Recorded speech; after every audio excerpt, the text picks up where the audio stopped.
वापस बता। NG4 क्या करता है, आप आइटम्स के सारे यहाँ पे नाम देंगे, स्ट्रिंग में आइटम देंगे या नंबर देंगे, आपकी मर्जी है। तो मैं पिक्चर भी खोलूंगी, पिक्चर में भी वही है और ये भी वही है, ठीक है। क्या करते हैं? फॉर का लूप क्या करता है, लूप डायरेक्टिव में देखिए क्लास, हम दो तरह की डायरेक्टिव्स को कवर करेंगे यहाँ पे। एक एट्रीब्यूट वाली डायरेक्टिव, ठीक है, और दूसरी डायरेक्टिव हमारी कौन सी थी, स्ट्रक्चर डायरेक्टिव, जो कि अभी हम पढ़ रहे हैं करंटली, ठीक है। स्ट्रक्चर डायरेक्टिव के अंदर हमने इफ पढ़ लिया, ng switch, ng if else, ng4, ये स्ट्रक्चर डायरेक्टिव होती है जो कि बिल्ट इन होती है।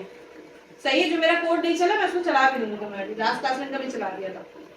नहीं, जो सामने दिया है वो डिफरेंट है, आपको डिफरेंट है, थोड़ा सा डिफरेंट है ना, उसको चैट जीपीटी से करवाया था, मेरा कोड लगा गया, ठीक है। तीसरी चीज नहीं, मैं अपनी लॉजिक देके करवाई थी। नहीं मैं समझ गया था, कोई बात नहीं थी। क्या चाहते हो? समझ गया हूं। नहीं वाकई में से अपनी लॉजिक चैट जीपीटी ने वो वर्ड भी लिखा था, मैं मुझे तो लगा था एआई बहुत अब जो है ना अपग्रेड हो गया, बराबर में मैं लिख रही हूं, वहां चैट जीपीटी को बना के दे रहा है। लिखा अपनी लॉजिक, वो रिक्शे के पीछे लिखा होता है अपनी सेटिंग। हम क्या पढ़े, स्ट्रक्चर डायरेक्टिव्स पढ़े। स्ट्रक्चर डायरेक्टिव में बिल्ट इन होती है, बिल्ट अभी जो हमने पढ़ा ng if को आपने इमेज से भी काम किया, ng if भी आपकी बिल्ट इन है, ng स्विच भी बिल्ट इन है। अब रह गई ng4 की बारी, ng4 भी हमारे पास क्या है, ये बिल्ट इन है। इसके बाद हम एट्रीब्यूट्स वाले पढ़ेंगे, ठीक है, एट्रीब्यूट्स डायरेक्टिव पढ़ेंगे। एट्रीब्यूट्स डायरेक्टिव के अंदर थोड़ी सी सीएसएस की क्लासेस आ जाती हैं, सही। अब ये छोटे छोटे टर्म जब तक आपको नहीं समझ में आएगी तब तक आप एक पूरी एप्लीकेशन सिंगल पेज, हम एंगुलर SPA के लिए पढ़ते हैं, सिंगल पेज एप्लीकेशन, जो मेजर मकसद है हमारा रीलोडिंग से बचाना और SPA करना। बंद कर दो उसको, फैन ऑफ कर दो, एसी इतना तेज चल रहा है, अजीब, तुम लोग भी सर्दी में जैकेट पहन के बैठे हुए।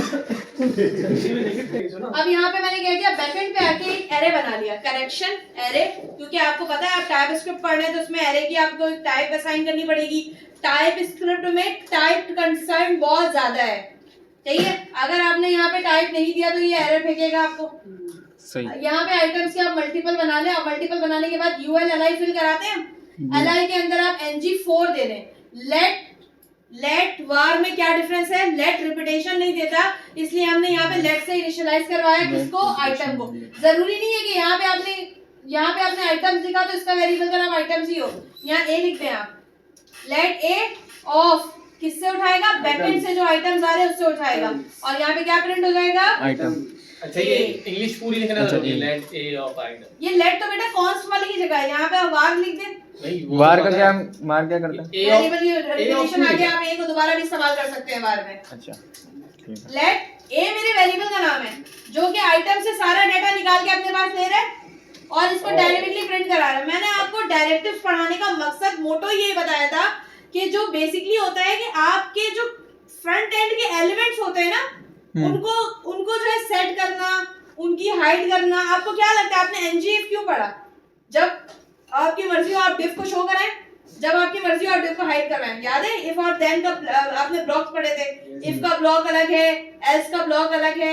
अब एक बंदा लॉगिन होता है, उसको प्रोडक्ट्स नजर ही नहीं आ रहे, एक बंदा लॉगिन नहीं है, उसको प्रोडक्ट्स नजर नहीं आ रहे, उसको प्रोडक्ट कब नजर आएंगे, जब लॉगिन होगा। ये वाला लास्ट क्लास के लेक्चर से हो जाएगा, if और then के ब्लॉक से, सही है। तो ये चीज समझ में आ रही है। फ्रंट एंड में आपके एलिमेंट्स, आपके कंपोनेंट्स के साथ जो चेंजेस होती है उसको हम क्या कहते हैं, डायरेक्टिव्स कहते हैं। अब ये देखो, मैंने कहा UL li के अंदर आपने ये वाली लिस्टिंग देखी होगी ना, इस तरह कराची, फिर एक और li बोलो लाहौर। तो मैं कह रही हूँ ये मुझे बैकएंड से लाके दे दो। बैकएंड से कहाँ से, यहाँ से। अच्छा सही है, आपने बैकएंड में आके दे दिया सारी पिक्चर, सब कुछ। li कितने वक्त पे याद करते हैं, हम लैब बार में बनाते हैं। हम बहुत सारी गैलरी बना रहे होते हैं सम टाइम, या ड्रॉप डाउन का कोई मेन्यू बना रहे होते हैं, तो हमें चाहिए होता है उसमें रिलोडिंग बचानी होती है। अब आप जो सवाल मुझसे पूछते हैं ना, बैकएंड कहाँ से आएगा, हम यहाँ फेच कराएंगे जेसन की एपीआई, जेसन की एपीआई कराएंगे, चाहे आप एज्योर की .NET की एपीआई करवाएंगे। करवा लिया, एपीआई का डाटा वार के एक वेरिएबल में आ गया, समझ आती है वाली चीज। वार के वेरिएबल में आने के बाद डाटा कहाँ जाएगा, एरे में। हाँ भाई, कितने लोगों ने इस चीज को गेट कर लिया, कितने लोगों ने इस चीज को गेट किया, मैं दोबारा बताऊंगी वरना बैकएंड कैसे थोड़ा थोड़ा करके। आगे में जब करेंगे तब से समझ आएगा। देखें अभी तो जेसन एज्योर डॉटनेट जिसकी भी एपीआई फैच करा ली आपने, सही है। फैच करा के उस एपीआई के अंदर से कोई डाटा तो आ रहा होगा ना क्लास, उसको खाली वेरिएबल पे दे दिया। खाली वेरिएबल में रख दिया। सही है। अब खाली वेरिएबल को अगर यहाँ पे डाल दो और इसको फ्रंट एंड से फैच करवा लो तो हो गया, बैक एंड से कनेक्ट किए। हो गया। थोड़ी सी लॉजिक समझ में आई, वो तो जब हम करेंगे तो आपको और क्लियर होगा, लेकिन अब समझ में आया कि टीएस कैसे डाटा लेता है। Yes miss. तो ये HTML की फाइल में वो सब तो नहीं करना पड़ेगा, जैसे गेट कंटेंट, जैसे डिकोड, कुछ भी नहीं करना पड़ेगा, सब बैकएंड में हम करवाएंगे जेसन से। बैकएंड पे आपको पता है टाइपस्क्रिप्ट का एक फायदा क्या होता है, जेसन की फाइल से भी डाटा आराम से ऑब्जेक्ट फॉर्मेट में ले लेता है। वो रीड करने में मुश्किल करता था वहां पर। यहाँ पे आसान होता है ना, एज कंपैरेटिवली अगर आप जावास्क्रिप्ट की बात करें यहाँ पे आसान है, हम टाइपस्क्रिप्ट से डिकोड करके सारे काम कर लेंगे, वेरिएबल में निकाल के यहाँ पे दे देंगे। अब समझ में आती है थोड़ी बहुत ये चीज है। सही। सही है, आसान समझ में आई। NG4 में डाटा फिल हो रहा है कहाँ से, इस आइटम से, ये स्ट्रिंग के अंदर जो आप पाकिस्तान, इंडिया, चाइना जो भी डालेंगे। मैं कह रही हूँ पाकिस्तान, इंडिया, चाइना मेरे डॉटनेट के डेटाबेस से आना चाहिए, इसको बैकएंड से कनेक्ट कराना है। डॉटनेट के डेटाबेस से डायरेक्ट डाटा उठाओगे तो लोड का मसला दोबारा वही रह जाएगा। तो मैं क्या कर रही हूँ, डॉटनेट की एपीआई बनाना, जो आपको इसको जाए के बाद पढ़ाऊंगी नेक्स्ट सेमेस्टर में।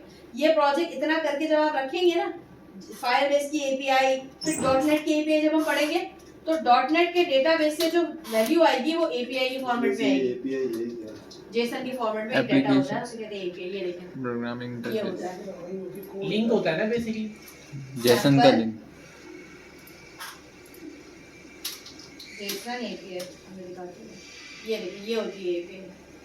अब फर्स्ट करें कि मैं ये बोल रही हूँ मुझे एल्बम्स की सारा डाटा चाहिए, तो एपीआई ये होता है, ये देखें ना इतना सारा डाटा है। अभी डेटाबेस से भी तो उठ के आ सकते हैं ना एपीआई के फॉर्मेट में। फॉर्मेट क्या है, जेसन का एल्बम डॉट जेसन, तभी ये जेसन में डाटा, इसको कहते हैं एपीआई।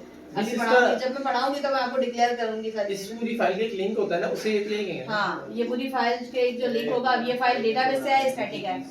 जब आप यहाँ पे वो एल्बम का नाम फर्स्ट करें उठा लेंगे, ये देखें यहाँ पे फर्स्ट करें मैं एक काम करती हूँ, यहाँ पे टाइटल उठा लेती हूँ। ये टाइटल किस, जब यहाँ पर आ गया तो ये टाइटल एक वेरिएबल के अंदर आ जाएगा, var abc टाइटल पेस्ट करना। और इस टाइटल को उठा के मैं यहाँ पास करवा दूंगी तो सारा एरे बन जाएगा उस टाइटल का। ये तो समझ आती है वाली चीज, बैकएंड से कनेक्ट हो गया ये। अब ये सारे आपने क्या करना है, लूप के अंदर li के अंदर फैच करवाना है सारे टाइटल्स। आप कह लेंगे हॉस्पिटल फैच कराया था ना, जिस तरह बिल्कुल उसी तरह से, ठीक है। तो इसकी मैंने एक एग्जांपल यहाँ पे भी सेम यही बनाई हुई है कि कराची, लाहौर, इस्लामाबाद, ठीक है। अब जो कराची, लाहौर, इस्लामाबाद आपका बन गया तो आपने क्या करना है, NG4 यहाँ पे मैंने a दिया था, यहाँ पे x दे दिया आपने, x प्रिंट करवाना है। यहाँ पे a भी लिख सकते हैं, b भी लिख सकते हैं, जो भी लिख सकते हैं। बैकएंड पे जो नेम आ रहा है वो ये नेम यहाँ पर आएगा, यानी कि ये जो नेम है ये बेसिकली एरे है मेरे पास, और इस एरे के जो ये जो स्ट्रिंग आइटम्स है ये बेसिकली एरे है, इसका आइटम यहाँ प्रिंट हो जाएगा। सही। ये NG4 भी जल्दी करें फिर हम टास्क करें।